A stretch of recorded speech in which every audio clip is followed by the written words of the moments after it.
Boss.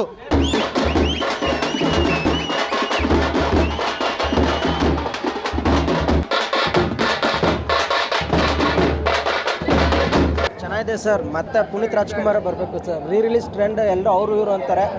Release ಅಂದರೆ ಏನು ಅಂತ ಬಾಸ್ ತೋರಿಸಿದ್ದಾರೆ. ಪುನೀತ್ ರಾಜ್ಕುಮಾರ್ ಫಿಲಮ್ಗಳು ಹೀಗೆ ರಿಲೀಸ್ ಆಗ್ತಾ ಇದೆ ಎವ್ರಿ ಇಯರ್ ಒನ್ಸು. ಬೇರೆ ಹೀರೋಸ್ದೆಲ್ಲ ಒಂದೊಂದು ಮೂವಿ ರಿಲೀಸ್ ಆದಾಗ ನಮಗೆ ಅಪ್ಪು ಫ್ಯಾನ್ಸ್ಗೆ ಸೆಲೆಬ್ರೇಷನ್ ಅನ್ನೋದು ಏನಿರಲ್ಲ, ಬಟ್ ಮನಸ್ಸೊಳಗಡೆ ತುಂಬ ಬೇಜಾರಿರುತ್ತೆ. ಅಪ್ಪ ಅಮ್ಮ ಥಿಯೇಟ್ರ್ ಕರ್ಕೊಂಡೋಗಿರೋ, ಟಿಕೆಟ್ ಸಿಕ್ಕಿಲ್ಲ, ಬ್ಲ್ಯಾಕಲ್ಲಿ ಕೊಡ್ಸೋಂತ ಕಣ್ಣಲ್ಲಿ ನೀರು ಹಾಕಿದ್ದೆ. ಅಪ್ಪ ವಾಪಸ್ ಕರ್ಕೊಂಡ್ಬಂದಿರೋ, ಅವತ್ತು ಮಿಸ್ ಆಗಿ ಇವತ್ತು ಫಸ್ಟ್ ಶೋ ನೋಡಿದೆ ಮ್ಯಾಮ್. ಪ್ರತಿ ವರ್ಷ ಪುನೀತ್ ರಾಜ್ಕುಮಾರ್ ಅವರ ಹುಟ್ಟುಹಬ್ಬಕ್ಕೆ ಅವರ ಸಿನಿಮಾಗಳು ಮರು ಬಿಡುಗಡೆ ಆಗುತ್ತವೆ. ಅದೇ ರೀತಿ ಈ ಬಾರಿಯೂ ಸಹ ಪುನೀತ್ ರಾಜ್ಕುಮಾರ್ ನಟನೆಯ ಆಕಾಶ್ ಸಿನಿಮಾ ಇಂದು ಮರು ಬಿಡುಗಡೆಯಾಗಿದೆ. 2005ರಲ್ಲಿ ಬಿಡುಗಡೆಯಾಗಿದ್ದ ಈ ಸಿನಿಮಾದಲ್ಲಿ ರಮ್ಯಾ ನಾಯಕಿಯಾಗಿ ನಟಿಸಿದ್ರು. ಪುನೀತ್ ನಾಯಕನಾಗಿ ನಟಿಸಿದ 5ನೇ ಸಿನಿಮಾ ಇದಾಗಿತ್ತು. ರಮ್ಯಾ ಜೊತೆಗೆ ನಟಿಸಿದ 2ನೇ ಸಿನಿಮಾ. ಮಹೇಶ್ ಬಾಬು ನಿರ್ದೇಶಿಸಿದ್ದ ಈ ಸಿನಿಮಾ ಬ್ಲಾಕ್ ಬಸ್ಟರ್ ಆಗಿತ್ತು. ಆಕಾಶ್ ಸಿನಿಮಾದ ಹಾಡುಗಳು ಇಂದಿಗೂ ಕೂಡ ಸಿನಿ ರಸಿಕರ ಮನಸ್ಸಿನಲ್ಲಿ ಹಾಗೆ ಉಳಿದಿದೆ ಹಾಗೂ ಎಷ್ಟೋ ಫೋನ್ ನಂಬರ್ಗಳ ರಿಂಗ್ ಟೋನ್ ಆಗಿದೆ.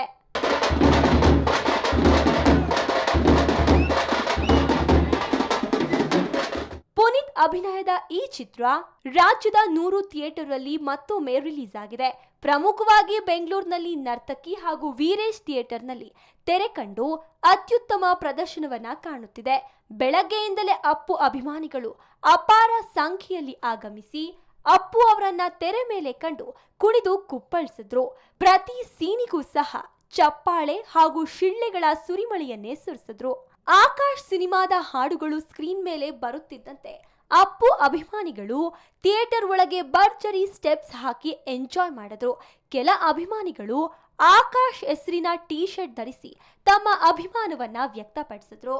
ಬೇರೆ ಹೀರೋಸ್ದೆಲ್ಲ ಒಂದೊಂದು ಮೂವಿ ರಿಲೀಸ್ ಆದಾಗ ನಮಗೆ ಅಪ್ಪು ಫ್ಯಾನ್ಸ್ಗೆ ಸೆಲೆಬ್ರೇಷನ್ ಅನ್ನೋದು ಏನಿರಲ್ಲ, ಬಟ್ ಮನಸ್ಸೊಳಗಡೆ ತುಂಬ ಬೇಜಾರಿರುತ್ತೆ. ಹಂಗಾಗಿ ನಮಗೆ ಇದು ರಿಲೀಸು ಒಂದು ತುಂಬ ಎನರ್ಜಿ. ಇಯರ್ಲಿ ಒನ್ ಟೈಮ್ ನಾವು ಏನಕ್ಕೆ ಕಾಯ್ತೀವಿ ಅಂದರೆ ನೋಡಿ 3 hours 4 hours ಸ್ಕ್ರೀನ್ ಮುಂದೆ ಕುಣಿದು ಇಲ್ಲಿ ಕುಣಿದು ಅದೊಂದು ಎಂಟರ್ಟೈನ್ಮೆಂಟ್ ನಮಗೆಲ್ಲ.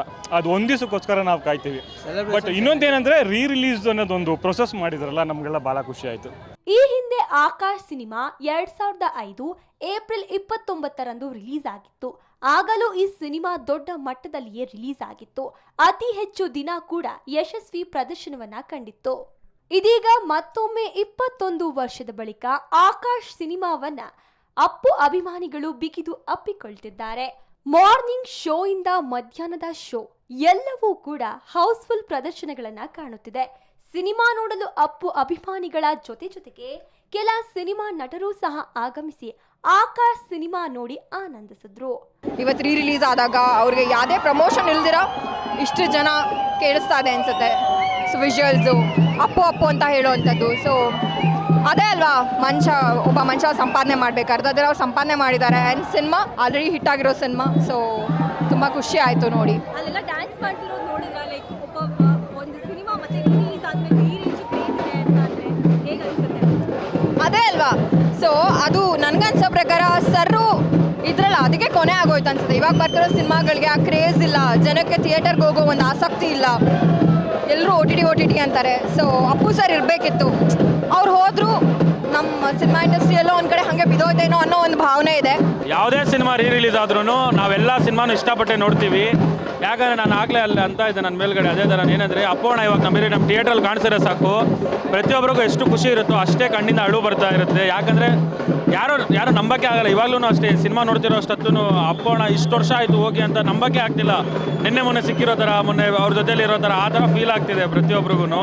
ಯಾವ ಸಿನಿಮಾ ರಿಲೀಸ್ ಆದ್ರೂ ಇದೇ ಥರನೇ ಮೆರೆಸ್ತಾರೆ, ಇದೇ ಥರನೇ ನೋಡ್ತಾರೆ. ಬಟ್ ಕನ್ನಡಿಗ ಅಂತ ಅಂದ್ಬಿಟ್ಟು ಒಬ್ಬ ಬದುಕಿರೋರ್ಗು ಅಪ್ಪು ಅನ್ನೋರು ಅವ್ರ ಮನಸ್ಸಲ್ಲಿ ಇದ್ದೇ ಇರ್ತಾರೆ. 100% ಇದು ಏನು ಸೆಲೆಬ್ರೇಷನ್ ನೋಡ್ತಿದ್ದೀರಾ ಇದಕ್ಕಿಂತ ಇನ್ನೂ ಡಬಲ್ ತ್ರಿಬಲ್ ಸೆಲೆಬ್ರೇಷನ್. ಅದು ಇವತ್ತು ಶುಕ್ರವಾರ. ಸೊ ಎಲ್ಲ ಕೆಲಸ ಇರ್ತಾರೆ. ಈ ಭಾನುವಾರ ಮಾತ್ರ ತುಂಬ ದೊಡ್ಡದಾಗಿ ಸೆಲೆಬ್ರೇಷನ್ ಫುಲ್ಲು ರ್ಯಾಲಿ ಎಲ್ಲ ಇಟ್ಕೊಂಡಿದ್ದಾರೆ ನರ್ತಕಿ ಥಿಯೇಟ್ರಿಂದ ಇಲ್ಲಿ ಇದೆ ಪ್ರತಿಯೊಂದು ಕಡೆ. ಸೊ ಇದೇ ಥರನೇ ಪ್ರತಿ ವರ್ಷವೂ ಅಷ್ಟೇ, ಪ್ರತಿ ವರ್ಷ ಅಂತಲ್ಲ, ಅವ್ರ ಸಿನಿಮಾ ಬರ್ತಿದೆ ಅಂತ ಅಂದರೆ ಇದೇ ಸೆಲೆಬ್ರೇಷನ್ನೇ ರಿಪೀಟ್ ಆಗುತ್ತೆ. ಸೊ ಅಪ್ಪು ನಮ್ಮನ್ನ ಅಗಲಿ ವರ್ಷಗಳೇ ಕಳೆದಿವೆ, ಆದರೆ ಅವರ ಅಭಿಮಾನಿಗಳ ಪ್ರೀತಿ ಮಾತ್ರ ಕಿಂಚಿತ್ತೂ ಕಡಿಮೆಯಾಗಿಲ್ಲ. ಇದಕ್ಕೆ ಉದಾಹರಣೆ ಅಂದರೆ ಇಂದು ಮರು ಬಿಡುಗಡೆಯಾದ ಆಕಾಶ್ ಸಿನಿಮಾ. ಬರೋಬ್ಬರಿ 21 ವರ್ಷದ ಬಳಿಕ ಈ ಸಿನಿಮಾ ಬಂದಿದೆ. ಈಗಲೂ ಸಹ ಈ ಸಿನಿಮಾದ ಕ್ರೇಜ್ ಇದೆ.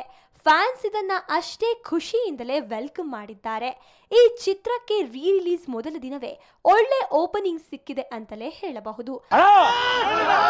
ನೆಕ್ಸ್ಟ್ ಸಲ ನನ್ನ ಮಾರ್ಸಿಬಿದೆ ಕಪ್ಪು, ನೆಕ್ಸ್ಟ್ ಸಲ ನನ್ನ ಮಾರ್ಸಿಬಿದೆ ಕಪ್ಪು. ಯಾವತ್ತಿದ್ರು ಅಭಿಮಾನಿಗಳ ಮನೆ ದೇವರು ನಮ್ಮ ಅಣ್ಣ ಅಪ್ಪ. ಯಾವತ್ತಿದ್ರು ಮತ್ತೆ ಅಣ್ಣ ಆ ರಾವಣನ ಸಾಯಿಸಕ್ಕೆ ರಾಮ ಬಿಟ್ಟಿದ್ದು ಬಾಣ, ಆ ರಾವಣನ ಸಾಯಿಸಕ್ಕೆ ರಾಮ ಬಿಟ್ಟಿದ್ದು ಬಾಣ. ಅಪ್ಪೋಣ ಯಾವತ್ತಿದ್ರು ನಮ್ಮೆಲ್ಲರ ಪ್ರಾಣ. ಇದು ಕನ್ನಡಿಗ ಅನ್ನೋನು ಬದುಕಿರೋವರೆಗೂ ಪ್ರತಿಯೊಬ್ಬರು ಮನಸ್ಸಲ್ಲೂ ಅಪ್ಪ ಅನ್ನೋರು ಬದುಕೇ ಇರ್ತಾರೆ ಯಾವತ್ತಿದ್ರೂ. ಇದೇ ಥರ ಏನು ಗೊತ್ತಾ, ಎಲ್ಲ ಯಾವ ಸಿನಿಮಾ ರಿಲೀಸ್ ಆದ್ರೂ ಇದೇ ಥರನೇ ಅವ್ರಿಗೆ ಇದು ಕೊಡ್ತಾ ಇರ್ತೀವಿ, ಇದೇ ಥರನೇ ಸೆಲೆಬ್ರೇಷನ್ ಇರುತ್ತೆ, ಇದೇ ಥರ ಇರುತ್ತೆ. ಬಟ್ ನಾನು ಒಂದೇ ಮಾತು ಹೇಳೋದು, ಆ ದೇವರು ಥಿಯೇಟ್ರಿಗೆ ಬಂದಿದ್ದಾರೆ, ಬಂದ್ಬಿಟ್ಟು ದರ್ಶನ ಮಾಡ್ಕೊಂಡು ಹೋಗಿ. ಪ್ರತಿಯೊಬ್ಬರೂ ಥಿಯೇಟ್ರಿಗೆ ಬಂದ್ಬಿಟ್ಟು ದರ್ಶನ ಮಾಡ್ಕೊಂಡು ಹೋಗ್ರಿ. ಒಳ್ಳೇದಾಗ್ಲಿ. ಕ್ಷಣ ಕ್ಷಣದ ಸುದ್ದಿಗಳಿಗಾಗಿ ಫ್ರೀಡಂ ಟಿವಿ ಸಬ್ಸ್ಕ್ರೈಬ್ ಮಾಡಿ, ಲೈಕ್ ಮಾಡಿ ಹಾಗೂ ಫಾಲೋ ಮಾಡಿ. ಹೊಸ ಸುದ್ದಿಗಳ ನೋಟಿಫಿಕೇಶನ್ಗಾಗಿ ಬೆಲ್ ಐಕಾನ್ ಮೇಲೆ ಕ್ಲಿಕ್ ಮಾಡಿ.